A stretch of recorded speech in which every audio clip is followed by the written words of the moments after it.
Hello, everybody, and welcome to this special edition of Coco and Daltz. I'm not Coco.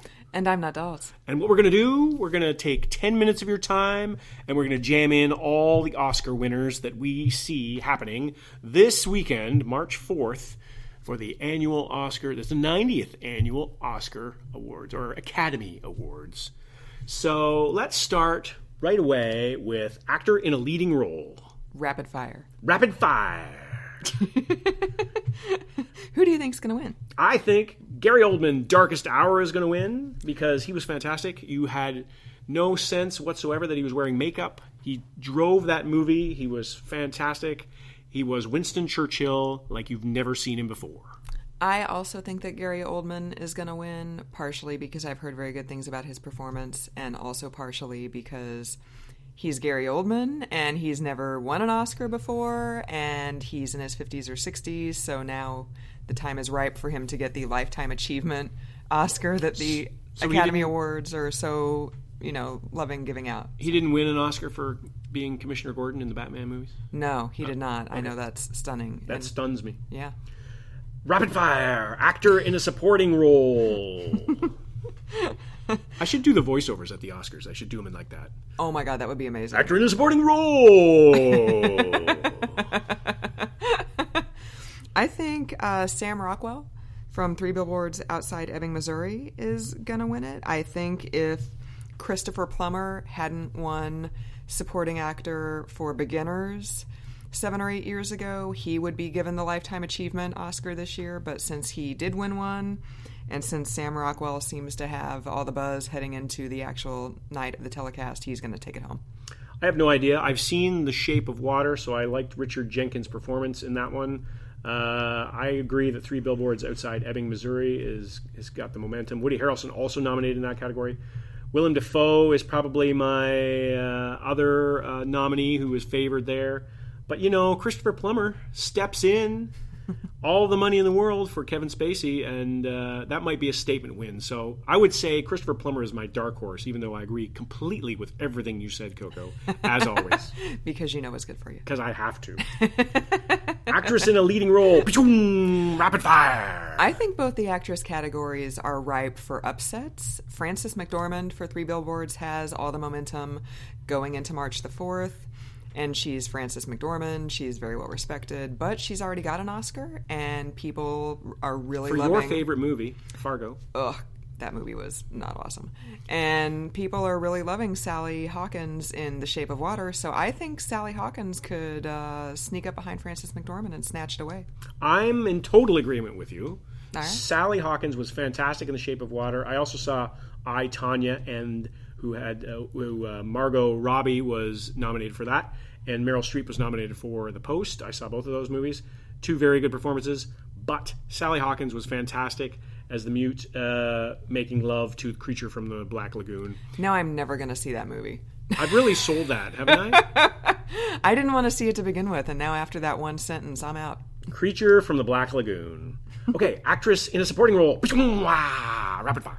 I need to scroll down on my phone, so why don't you take that? Okay, so Allison Janney from I, Tonya is my favorite in that category. I think I don't really think I'm going on a ledge here. She won the Golden Globe.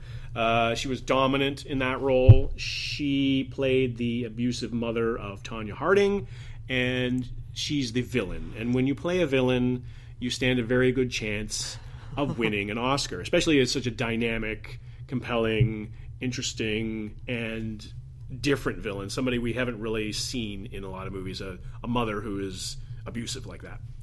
I agree with you. I think she's gonna win. She also has all the momentum heading into Oscars night, but like I said, I think the actress categories are ripe for upsets, and if anybody is going to win who's not Allison Janney, I think it might be Laurie Metcalf.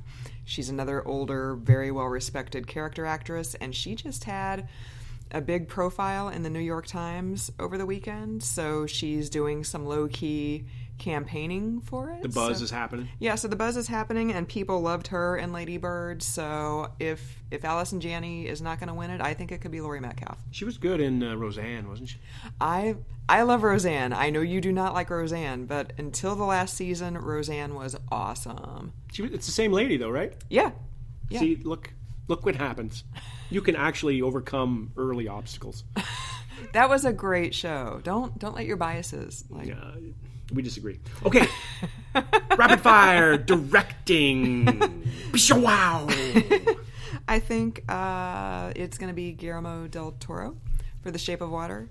I think Jordan Peele for Get Out is going to settle for original screenplay for his Oscars consolation prize, but I think it's going to go to Guillermo del Toro in the end. Yeah, I agree. I think Guillermo del Toro did a fantastic job of that movie. Made a Swamp Thing love story actually compelling and interesting, and there were a lot of aggrieved parties in that movie. Not only the Swamp Thing who was captured, but also the mute lady and the gay companion of the mute lady. So there was a lot of issues there in terms of what the Academy likes and looks for in a movie, and it was filmed in Toronto. So I think that The Shape of Water stands a good chance of Best Directing. Between the weird creature and the mute lady, it kind of sounds like Stranger Things. That's true. Which I know you didn't like the second season of, and we can talk about that on another podcast. Yeah, I wasn't a big fan of it. Okay, last but not least, Best Picture, if I could speak. I can do sound effects, but I can't speak. Rapid fire. We do need to increase the budget for the sound effects. Do we really? Are you insulting my sound effects? No, baby, I would never insult you. Come on. I love everything about you. So who's going to win? Which picture is going to win for Best Picture? Well, full disclosure, I have seen 2 of the 9 nominees. I believe it's probably going to be 3 Billboards because that, once again, has all the momentum going into the evening. And also, apparently, Academy voters maybe don't really get stuff so much. Like, I read an interview with one anonymous Academy voter who not only didn't realize that Get Out was something besides a garden variety horror movie, but also that Dunkirk actually was a thing that happened and was a real place and didn't know anything about the little boats or anything and was complaining about the movie just opened and I didn't know anything about the soldiers and it didn't even tell me it was in France. And I thought, yeah. Your privileges are revoked. Exactly. Poof. Gone. If you can't... How did you not learn a lot about the little boats? How? Well, they should have watched Darkest Hour, because in Darkest Hour, that's a main moment of the movie. That's near the climax of the movie, where Winston Churchill comes up with this idea to get civilian boats over to Dunkirk to save the bombarded British troops and get them back to England. So they should have watched Darkest Hour first. So what about you? I liked Darkest Hour. I liked The Shape of Water. I think 3 Billboards Outside Ebbing, Missouri, as you mentioned, I think it's got a lot of momentum. However, I like The Shape of Water because I think there's been a lot of buzz around Guillermo del Toro and his work there, and turning, like I said, a fish story into a love story, and also a statement movie, a little bit of a statement movie there too. I think Call Me By Your Name and Get Out are both statement movies, but I don't think they're bigger than the other movies that are in there. So in another year, perhaps they would win, because this I think would be a big year for the Academy to come out and give a statement movie an award such as this. But I think The Shape of Water, in my mind, is gonna win. All right, there you have it, folks. You've got the Coco and Daltsies, our first ever Coco and Daltsies. You've heard all of our predictions. Take them to Vegas. And by the way, we're sorry if you weren't able to see us on the red carpet before the Coco and Daltsies. It was very crowded and we couldn't get to everybody. We couldn't sign all those autographs that we needed to. So apologize for that. I'm sorry that I wasn't able to answer the "who are you wearing" question with, I don't know who made this blue robe that Santa brought me, but it's plush and accentuates the chili and quesadilla I ate for dinner. So. Well, I can tell you what I'm wearing, who I'm wearing. I'm wearing Under Armour hockey right now. It's a very fine fashion line that I've embraced. Working from home is all glamour, people. All glamour all the time. Yeah. So that's it. We're under 10 minutes for our rapid fire. Rapid. Oscar nominations and Oscar award predictions. So thank you for tuning in. We'll be back next week to discuss how we did, which I'm sure is well. Oh, we're going to hit it. Yeah. We're going to totally nail it. Like I said, take it to Vegas. 100%. Yeah. So for another week, I'm not Coco. And I'm not Dots.